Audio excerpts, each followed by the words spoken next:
how would you like to achieve your first million? And today we have with us Sam Mizzari, which is the president and founder of Mizzari Developments, a leading developer in Canadian luxury residential marketplace. So, Sam, tell us, what are the 5 steps to make your first million? Welcome to Unstoppable Podcast with Harry Sardinas, inspiring conversations with influential millionaires, investors, thought leaders, entrepreneurs who are making a massive difference with their innovative products and services, and sharing the challenges and wisdom of how they sold their first million. I think one of them is to believe in yourself and to actually take the risk that a lot of people don't take. I think the difference between making your first million and not is actually executing on the vision or on the idea that you have. A lot of people have the idea or the vision that they want to do something, but they actually don't execute it.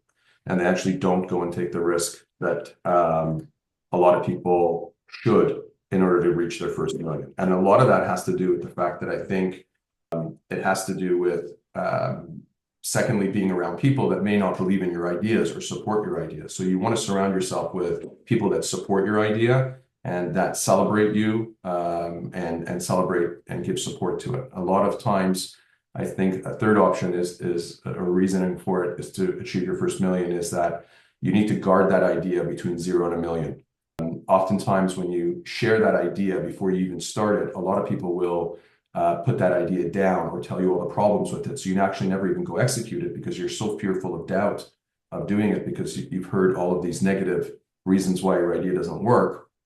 So I think guarding, if you really have a great idea, you need to guard it and give it time to nurture and mature. And that's another key factor. And the fifth one for me is you got to do it better than everybody else. So whatever you're going to do it differently and do it better than anybody else. Whether it's something that is old tech or new tech, the process that you're going to do or the business that you're going to do, just ensure that you're going to be doing it differently. And that differently is something that's not being offered or done today. That's another key aspect, or to do it better. And the number one thing in that is customer service. If whatever you're doing, you're going to be in business for as long as customers want you to be. And the key to that is to do the business in a better way that supports the customers and the customers support you because you are the better option. So that's the fifth one in order to hit the 0 to a million, especially in startups. And then what would be the next step then? Step number 2? So as I said, one of them is to take the risk to actually execute. A lot of people actually don't execute. So they'll come up with the idea, but then they won't actually implement it.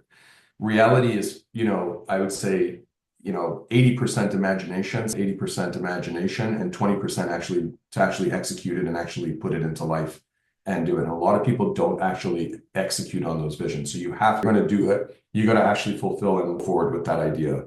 That's number 2. And the next one is guard what you're going to do. So a lot of times before you start, you share your idea with a lot of people. And a lot of people give you negative reasons as to why your idea won't work. So you have to give your business and your idea from 0 to a million, in some ways, guard it from the negativity of others, because it's very infectious and it'll actually stop you from doing it because it fills you with negativity. You want to surround yourself, this is my next one, with those that celebrate you and inspire you and support your ideas, not those that are going to be putting negativity into your vision and ideas, especially from 0. And what would be the next step then? To do it better than everyone else and execute that vision and execute that business plan and provide a service to the customer that's better than what's out there today. And you have to think about what that is and what value you're providing that's currently not being provided to the marketplace. Whatever it is, even if it's a simple thing like even gardening, how am I going to do that better than what's being provided? And oftentimes you'll find that comes down to a very simple thing, customer service. Providing a better customer service experience. Very good. Okay, so Sam, tell us why property?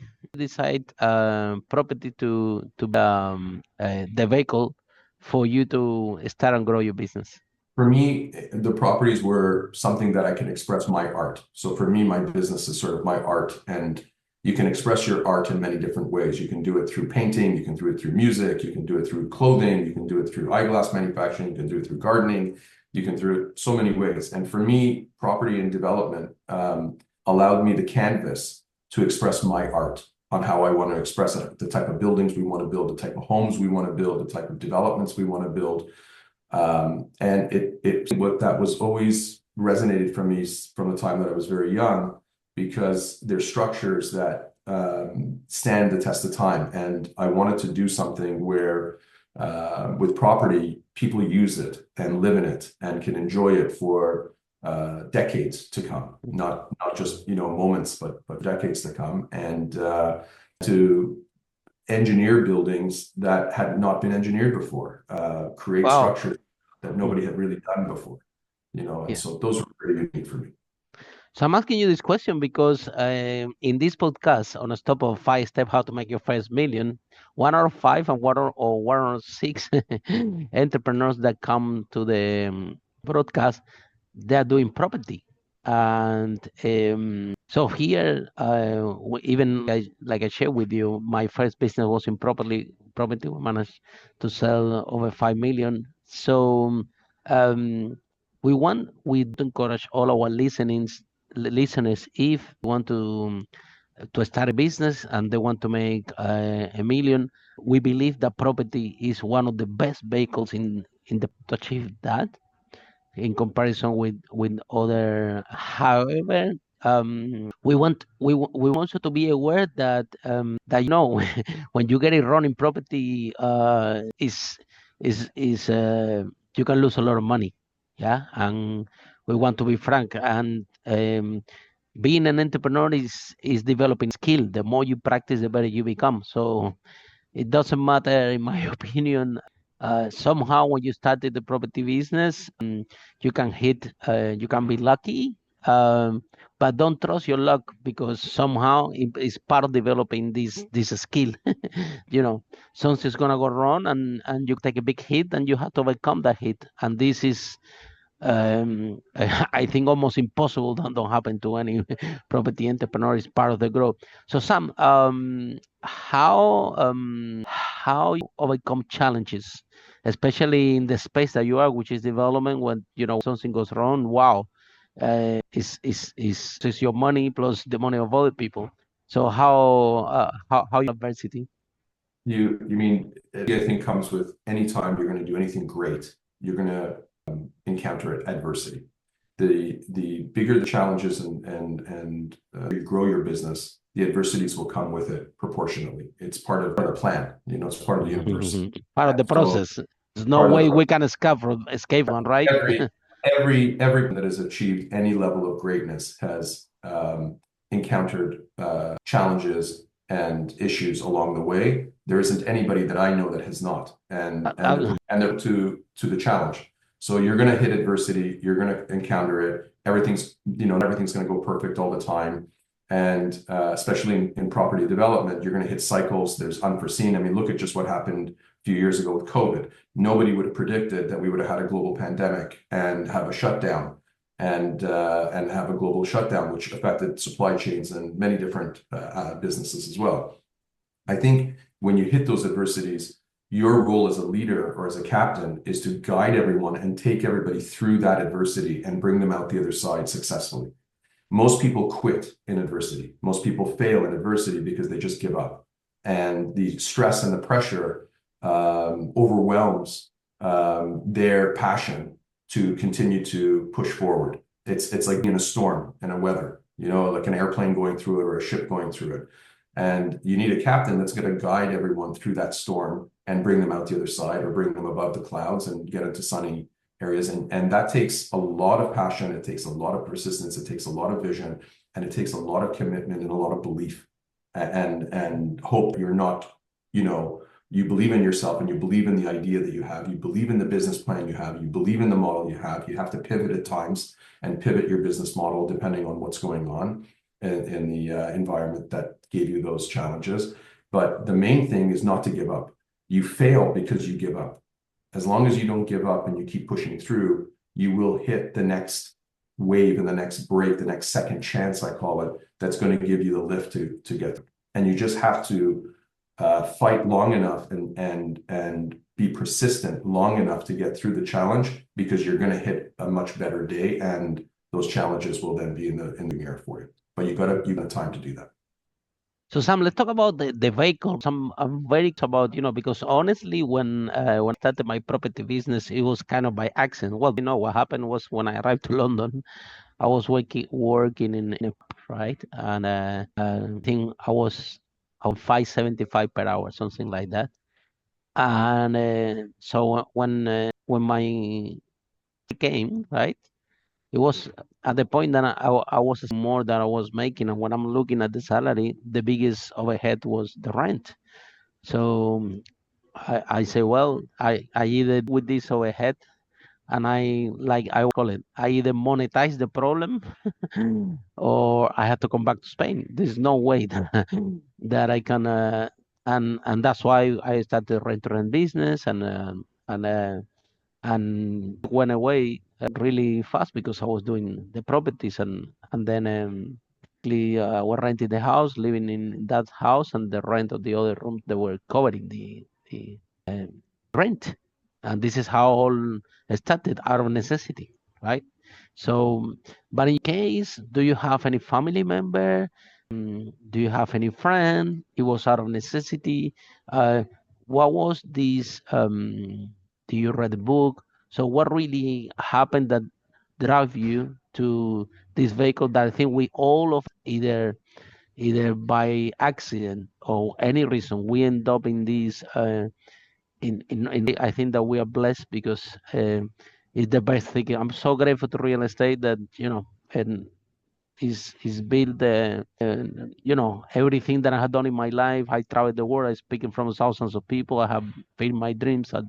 I done things in life than I want to do, and that won't be possible definitely without the real estate. So how it was by accident also? You have a It wasn't by friend? accident. I mean, no, it wasn't a friend. I was in many different industries before real estate. I was in consumer electronics. I started Oh a consumer wow. business back in the late 80s in the blank audio video cassette market. So I was selling batteries and selling cassette tapes and VHS tapes. This is, long before a lot of Oh people. yeah, yeah. I remember Uh, the cassettes. I was a kid. Correct. And so I started in that business, and and then from that business, I went into the dry cleaning business, into the retail dry cleaning business. And these were very difficult and very challenging businesses, each one of them. And the margins, what I saw was in most of these businesses, the margins were getting lower and lower year by year. So I would start in the business of the consumer electronics, and it was great. I was making money, but then the margins started to decrease every year, and you were making less and less money, and you can see that it was getting to the point where in a few years you have no margin or very little margin to be able to live. So it was not sustainable. Then I went into another sector. I went into the dry cleaning business. Again, what I saw was the margins depleting over the years. Cost of labor goes up, cost of supplies go up, but the margins continuously diminished. What I found is I was looking at a sector as to where the margins were increasing every year as opposed to decreasing. And that's through property appreciation. And so the property development makes, I think, more millionaires than any other business in the world. Absolutely. Absolutely. And the reason for it is it's an Hmm. appreciating margin business as opposed to a depreciating margin business. And so you could buy a piece of property, even leverage it, and within a year or more, the property is worth more than you bought it for, rather than, and again, I'm generalizing. There Yeah. are cycles where you don't hit that, of course, but those cycles are also very short-lived. If you Hmm. look at the long term, or you look at 5-year horizon or greater, the properties have always appreciated. They've never Hmm. gone down to a point where. So to me, I think the real estate development and property sector is the best for making your first million, because it's the easiest and the most accessible way to do it over any other business that I've been involved with or that I've seen. Well, I agree 100% with that. And And you can Sam, borrow against it. It's easy to well, borrow against it. It's easy to raise equity. It's easy to borrow. It's your business to get into than starting any other. absolutely. Yeah. Like I always share with people, number one, Sam, right? A lot of people investing in crypto, in this, on that. Number one thing is, don't invest in things that you don't know, that you don't understand, right? Yeah. Nothing wrong with crypto or Bitcoin or whatever, but if you are in that space, make sure that you understand that business. The other day, a friend of mine was 60 years old coming here because she invested in some Bitcoins, and then the wallet was, she was not finding the money, things like this. I asking, but how come you are investing in this? You're 60 years old, yeah. Any of these technologies were not there. This is a highly tech, managing keys and wallets and things like that. No hurry, because they told me they can make a lot of money. Yeah, but you need to understand what's going on. And I think some property easy to understand. We all have living house. We all have paying rent at some form. Um, so it's something that is not complex to understand on the center level. Of course, when if you unlock property development like you have to learn a lot because it's a different game. However, it's something sometimes it is easy to understand.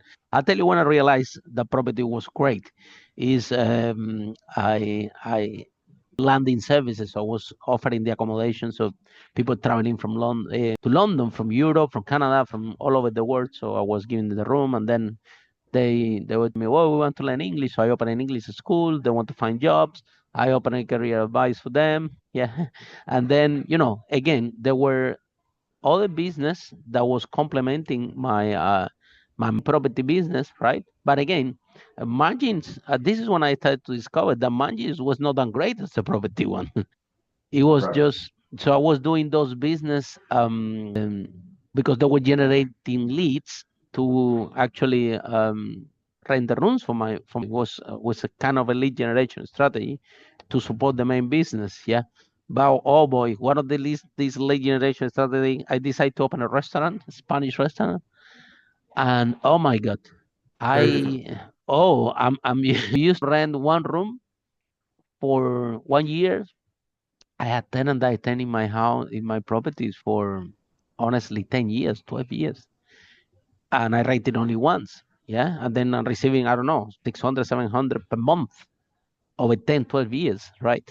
And then I have to a restaurant when one table need 5, 6, 10, 20 times. And then you Much, have much more. food costs. You have food costs, operations, health and safety. I mean, you also have it properly, but not the extent that you have there. That the fridge doesn't work, or the 2 degrees down, they will put a sticker there, and then all of a sudden you have to buy a new fridge and it costs maybe 5,000. Also, just for 2 degrees that the thing is not reaching. And I was, even until today, every time that I see a restaurant owner making money, I'm like, man, you're a genius. How you do that? How you manage to get to make something so complex? I'm telling that you should be doing something else. You do Yeah. you food. Yeah, You, every time that I find a restaurant owner, they say, man, you clearly love food because the you want the to be, structures. Yeah. you want to, you want to have a business where you get out more than you put in. A successful, return business is that the business rewards you a lot more than you're putting in, right? You don't want to have a Mm, business where you're putting in more than the business mm, is giving out. The business should be mm, rewarding you. So mm, in a lot of businesses, you're actually putting in a lot more energy and time and bandwidth than the mm. business is. Only us and that has owned several businesses can speak this about, just because of our own experience. Yeah, I always Yeah. said, business are like girlfriends. Sometimes they are not all that good. Yeah. So, or no, let me rephrase it. Some girlfriends are better than the other ones, right? Nothing You wrong with you the got you, girlfriends. you got Yeah, you got yeah. you got to I find the need to right find a new better analogy than that one. But no, you got to find the right partner and a business is a partnership mm, that's going to reward you exactly. for the investment that you're making into it, right? Yeah, And you're able to get out more than you put in. yeah. Very nice way to put it. Yeah, a business is it's like a girlfriend. It's right.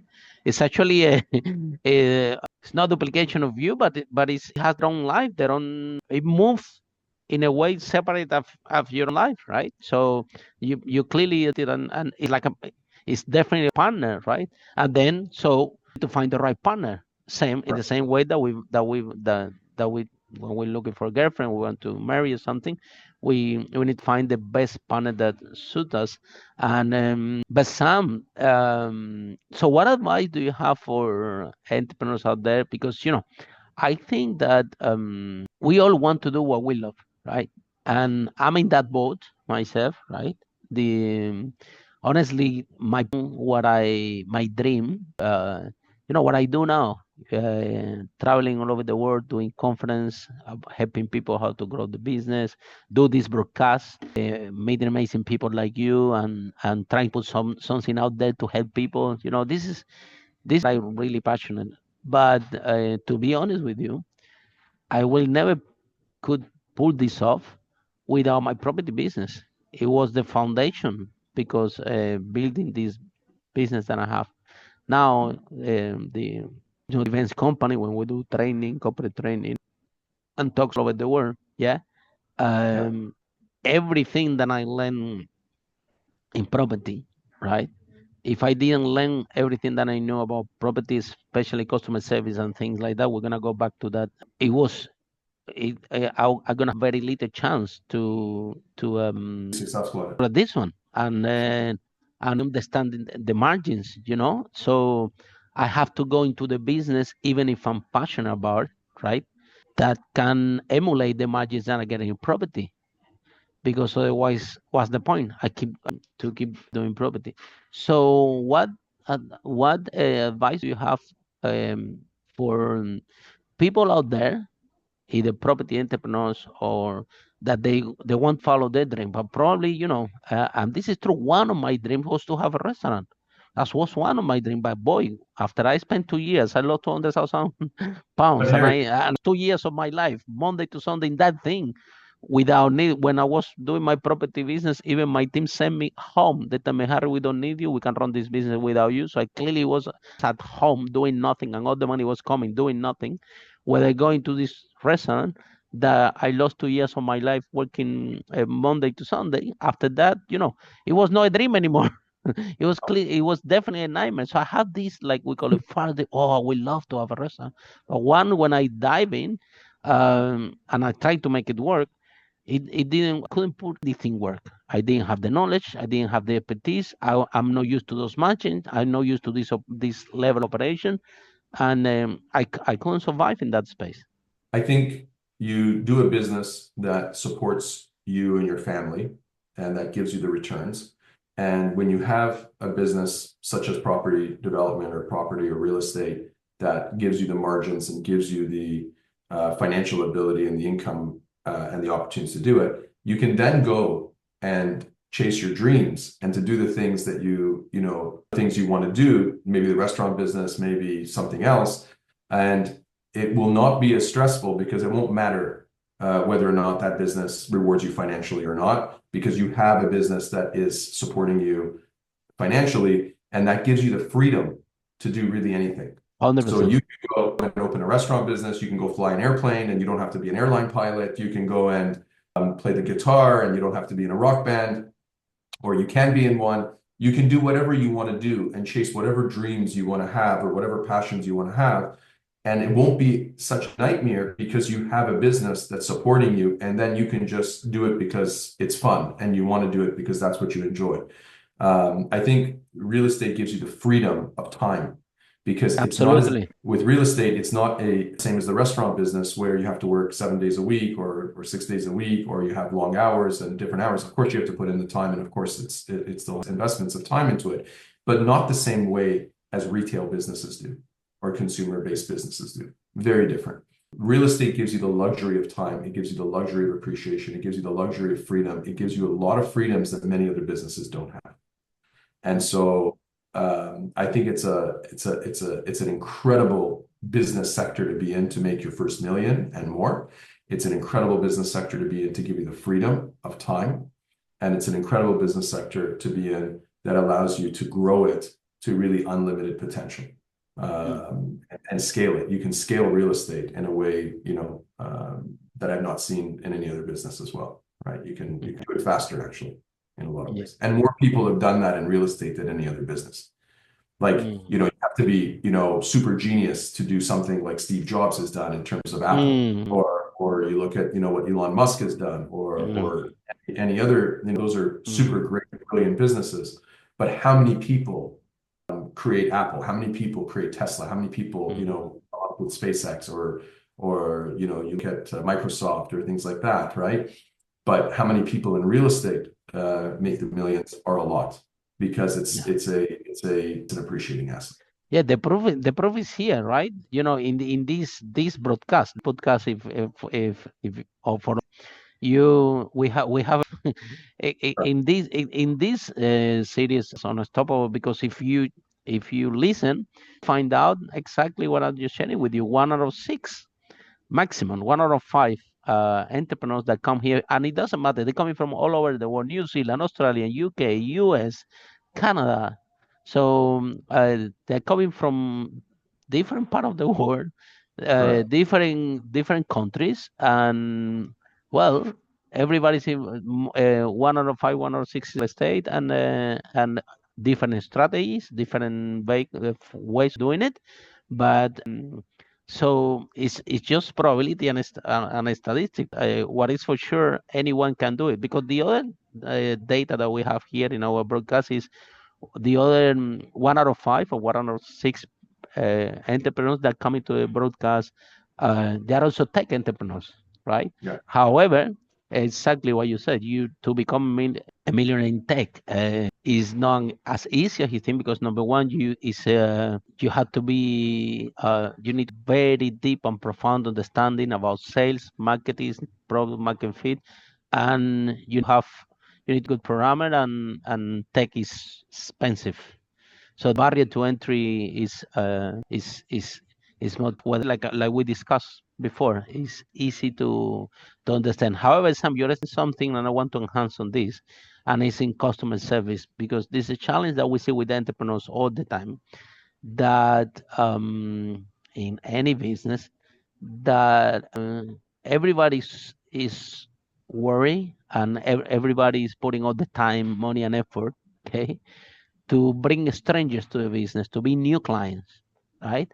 And then the 16 clients and the clients, then that don't worry about customer service, worry about those clients they already bought. So let's focus in bring more clients. Let's put all the time and energy in getting more clients, without knowing that if you turn your clients into funds, if you have outstanding customer service, that could be a channel to bring you clients. Let's give you an example. Amazon, for example. Yeah, probably when you bought from Amazon, a friend told you, you just don't remember, but very, very like unlikely you found in Google. It didn't work like that. These guys Word, start to, yeah, word of this guy. Exactly, because a friend come and said, "Look, Sam," you say, "Oh, I want to buy this. I want to buy, I don't know, a set of knife for my kitchen." And a friend will come and said, "Sam, you need to try this website. It's amazing. No, no, you order whatever you want. If it works, it works. If it doesn't, they give you the money back, and it comes in the same day, and so on." But the success of that company, that today is one of the biggest company in the world, is because they focus and center in customer service and in customer experience, and that given a channel, and this is one of them, and until today is embedding the values of the company. So I'm asking you this question, Sam, because you already share in the broadcast, and you are talking a lot about customer service, and I want the audience to understand from you how important is this, and how that could be key in order for you to grow not only your property business, any business. I think, as I said, you're in business for as long as customers want you to be in any business. The minute the customers don't want you to be in business, you're out of business in any business. So Your customer service drives your business, and paying attention to the customers you have is more important than the customers you're going to have or that you potentially can have. Because as you said, Harry, those customers that you already have are going to give the word of mouth and the recommendation to buy. So a lot of people focus on new customer acquisitions, but they don't focus on keeping the current customer and what's required to keep that current customer, to build those relationships with the current customers, who will then go and tell other customers to come join your platform, whatever that platform is. So I would invest most of my time on a go forward basis, knowing what I know today, in really customer retention and customer service, and making sure I take care of my customers today, that they can turn around and say, look, Sam stood behind me, looked after everything, no matter what the challenges were, what the problems were. He looked after me, and I never had a problem with Sam as far as the product goes, or in terms of the customer service experience, or when I had a problem, he looked after it. You never want to have a customer that says they dealt with you or came into contact with your business and you didn't look after them and you didn't protect them and you didn't make their life better. So it's very key to spend the time, effort, and energy to maintain the customers that you have, and to invest that time, effort, and energy in enhancing those relationships in a way that they bring you customers. You can do both. Of course, you're going to go out and also look for new customers as well.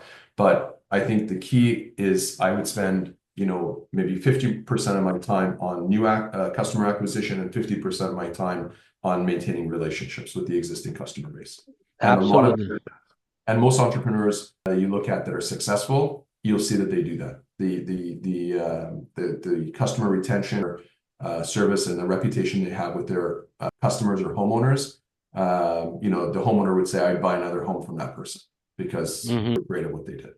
And I would recommend, and things like it's having client for life. Yes, we have clients that uh, even we launch a new product and they buy straight, and Yeah, because they already bought from and they know about they have, and they still pro services from us, and also repeating as well, 100%.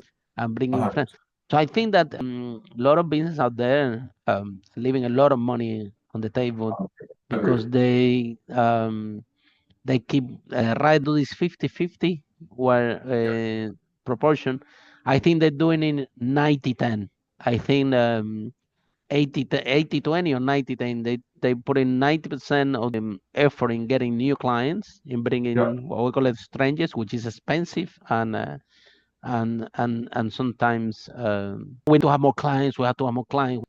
But if you enhance the relationship with those existing clients you have, number one, yeah, they can recommend other two. They will buy alternative products and services from you, and also can give you the same. And that was the base of business. I have a client which was taking me a room. I'm gonna open an English school. Do you want to go to my school? Oh, absolutely. Hey, I'm opening career advice. Do you want to go to the career advice? Yeah. Hey, I yeah, opened a restaurant. They literally went to the restaurant. The problem is that I didn't know that to fill a restaurant, I will need thousands and thousands of clients. My English school was small, so I have, I don't know, 177 tenants, so it was almost 200 tenants. So for one small class that we do 3 different levels was enough for that volume, right? And also the career advice was done in the same office. So again, the same client is buying again and again, right? Yeah. And then I think that, if I open a tiny restaurant, maybe it would work. The problem was that the restaurant was huge and I didn't have any clue about it. Yeah, it was only a dream. But it was based in this concept of how to create different products or services that you can offer to your existing clients, because we did have um, brilliant customer service. We have very good relationship with them, and that opened the channel for them to buy alternative products from us. But so I think that once you, and probably the also retention, right? It was very important, retention, because if you have someone happy tenant in your property, it doesn't go, and you're talking about a lot of money if uh, that Correct. And they tell other people and they give reviews and so forth. And remember, exactly. I'm so happy now they start to bring the you're friends living, also. correct. You're also living in a world of social media now where the customers will go out on the social media and support you, right? Or not support you. So it's Absolutely. very key to your customer base happy with you. That's the other thing as well. That's the other thing that now today, it's not like before. Correct. You treat bad a client, and the print will be there forever, right? So we have to focus Yeah, and become treat our clients well, and if our clients become our fans of our product, our service, that this is very the most amazing thing that to any agreed. business. Yeah. I agree. Yeah, agreed. Okay. So Sam, is somebody tell us a little more about your business, and if someone is in love with the conversation and I don't know, want to see your new projects, want to invest, um, tell us about the developments that you're doing at the moment or you're planning to do. You only do it in Canada, right? We're expanding abroad as well, and we're looking at going Which outside of. countries? Which We're countries? looking, we're looking US, we're looking at Europe, we're looking at coming, as I said, outside of Canada as well. But right now we're in Canada, and Definitely, we can help you. Absolutely, we can help you to go worldwide. yeah, so I travel a lot. and we're interested in bringing people into great products and into great opportunities, and our real estate niche. So we're doing something very different than most people are, Wow. and so it's. And I love the US, their real estate opportunities there. I think it's fantastic. They also have the EB-5 program for immigration that comes in where you invest in businesses and real estate and so forth. And you get your residency and green card and pathway to citizenship. So there's a lot of fantastic opportunities globally for that.